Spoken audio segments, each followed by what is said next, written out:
13वीं शताब्दी के अंत में मुसलमानों ने विंध्याचल के पश्चिम में पैर बढ़ाया था। मोहम्मद तुगलक के मन में यह विचार आया कि दिल्ली के स्थान पर दक्षिण में देवगढ़ को दौलताबाद बाग नाम देकर नई राजधानी बनाई जाए। इस बादशाह के समय में बहुत से आंतरिक विद्रोह हुए। खुद मुसलमान अफसर भी बागी हो गए, यहाँ तक कि दक्षिण के सभी हिंदू मुसलमानों ने एक षड्यंत्र रचकर उसकी राजधानी दौलताबाद पर अधिकार कर लिया। इन विद्रोहियों ने जाफर खां नामक एक सामान्य व्यक्ति को राज्याधिकार देकर बादशाह बना दिया। इसने अपने वंश का नाम बहमनी रखा। जाफर खां कभी किसी समय किसी ब्राह्मण के यहाँ काम कर चुका था, इसलिए इसने अपने खजाने का स्वामी इसी ब्राह्मण को बना दिया। बहमनी वंश के राजाओं ने हिंदुओं के साथ अच्छा व्यवहार किया। राज्य के समस्त पहाड़ी किलों का अधिकार हिंदू सेना और हिंदू सेनापतियों को दे दिया। इसके बाद दिल्ली के सुल्तान ने बहमनी सेना को पराजित कर दिया। सुल्तान अलाउद्दीन के सेना नायक ने एक हिंदू राजा को पराजित कर उसे इस्लाम स्वीकार करने के लिए कहा। जब राजा इसके लिए सहमत नहीं हुआ तो हिंदुओं की प्रबल सेना ने मुसलमानी सेना के 700 सिपाहियों को मारकर अपने धर्म की रक्षा की। अब बहमनी राज्य भी पतन की ओर बढ़ चला और इसके स्थान पर 5 मुसलमान बादशाहों ने अपने स्वतंत्र राज्य स्थापित कर लिए। ये थे 1 बरार, 2 बीजापुर, 3 गोलकुंडा, 4 बीदर और 5 अहमदनगर। समय के परिवर्तन से ये 5 राज्य 3 बनकर रह गए, बीजापुर, गोलकुंडा और अहमदनगर। बीजापुर पर आदिल शाही बादशाहों का राज्य रहा और अहमदनगर निजाम शाही के नाम से प्रसिद्ध हुआ। इसका संस्थापक अहमद नामक व्यक्ति था, जिसका बाप ब्राह्मण था और जो बीजापुर में रहता था। अहमद का यह ब्राह्मण पिता एक युद्ध में बीजापुर वालों के हाथ पड़ गया और जबरदस्ती मुसलमान बना दिया गया। मुसलमान बन जाने पर इसका अधिकार इतना बढ़ा कि यह बीजापुर रियासत का सर्वोच्च शासक बन गया। इसके बेटे ने बीजापुर के बादशाह से विरोध किया, नई राजधानी कायम की और उसका नाम अहमदनगर रखा। बीजापुर और अहमदनगर दोनों राज्यों की नीति अकबर की नीति के समान थी। दोनों का शासन प्रबंध हिंदुओं के हाथ में था। सभी पहाड़ी किले हिंदुओं के अधिकार में थे और ऊंचे पद भी हिंदुओं के पास थे। आदिलशाही राज्य में एक हिंदू रईस को 12 जारी के पद पर नियुक्ति मिली। इस वंश के शासकों ने यह आज्ञा निकाली कि सरकारी दफ्तरों में उर्दू के बजाय मराठी भाषा का प्रयोग किया जाए। राज्यों में हिंदुओं का जोर बढ़ता रहा। निजाम शाही राज्य में भी यही नीति प्रारंभ में जारी रही और हिंदुओं को प्रतिष्ठा मिलती रही।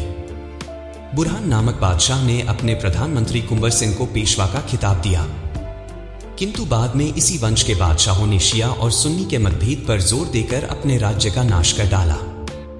इन मुसलमानी राज्यों के अलावा दक्षिण में विजयनगर का राज्य अत्यंत शक्तिशाली था। इतिहासकार फरिश्ता इस राज्य को वर्गी कहकर पुकारता है। फरिश्ता ने लिखा है कि वर्गी जाति के लोग मुसलमानों को तंग करते रहे तथा 1578 में इन्हें पराजित किया। बादशाह ने अपने सेनापति की सहायता से इन वर्गी लोगों को वश में करने की चेष्टा की, किंतु एक विश्वासघाती के कारण यह संभव नहीं हो सका। बहुत दिनों तक सारे देश में गड़बड़ी मची रही। मुगलों ने हिंदू राजपूतों की सहायता से दक्षिण पर चढ़ाई की। सबसे भयंकर आक्रमण औरंगजेब का था, जिसने इस्लामी झंडे के अंतर्गत सारे भारत में हलचल मचा रखी थी।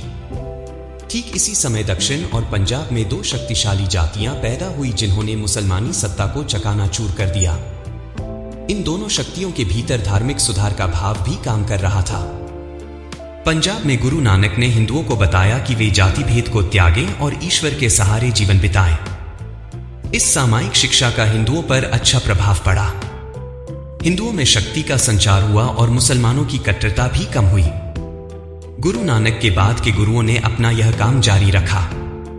मुसलमान अधिकारियों ने गुरुमत को फैलता हुआ देखा तो उन्होंने हिंदुओं को सताना शुरू कर दिया। जब सिखों ने देखा कि अब मात्र ईश्वर भक्ति ही पर्याप्त नहीं है, तो गुरुओं ने धर्म रक्षा के लिए तलवार उठाई। सिखों को वीर जाति के रूप में विकसित होता देखकर मुसलमान बौखलाए और उन्होंने सिखों पर सीमातीत अत्याचार करने शुरू किए। यहां तक कि सिख गुरुओं का भी वध कर दिया गया।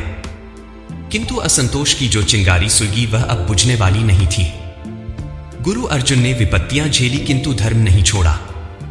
मती सिंह तथा अन्य अनके सिखों ने धर्म के लिए दुख सहे। गुरु तेग बहादुर के बलिदान ने इस चिंगारी को आग का रूप दे दिया। उनके प्रिय पुत्रों ने अपने पिता के जीवन समर्पण से शिक्षा लेकर धर्म के लिए सर्वस्व बलिदान करने की प्रतिज्ञा की। जिस धर्म यज्ञ में गुरु तेग बहादुर ने स्वयं की बलि दी थी, उसमें उनके पुत्र गुरु गोविंद सिंह ने अपने चारों पुत्रों की आहुति दे दी। दशम गुरु गोविंद सिंह ने एक हाथ में भक्ति का प्याला उठाया तो दूसरे हाथ में जाति रक्षा के लिए तलवार धारण की। संसार ने गुरुजी की भक्ति और शक्ति तलवार धारण की। संसार ने गुरुजी की भक्ति और शक्ति के जलवे को देखा। पंजाब में सिख धर्म जो काम कर रहा था, वही दक्षिण में महाराष्ट्र में हो रहा था। महाराष्ट्र की यह धरती स्वामी दयानंद की जन्मभूमि गुजरात से अधिक दूर नहीं है। पंजाब में धर्म सुधार का जो कार्य गुरु नानक ने किया, वही काम महाराष्ट्र के तुकाराम, एकनाथ, नामदेव, ज्ञानेश्वर आदि संतों ने किया। छूतछात के भूत को भगाकर इन संतों ने सच्ची ईश्वर भक्ति का पाठ पढ़ाया। गुरु गोविंद सिंह ने तो अपने धर्मात्मा पिता के शव को छूकर शपथ ली थी कि जिन लोगों ने मेरे पिता को मारा है, उनसे मैं बदला अवश्य लूंगा। केवल बदला ही नहीं लूंगा, किंतु इस पवित्र भारत भूमि से अत्याचारियों को समूल नष्ट कर दूंगा। अपने पूर्वजों के धर्म की रक्षा करने के लिए सर्वस्व अर्पित कर दूंगा। गुरुजी के इन विचारों ने लोगों में देश और जाति सेवा का भाव भरे।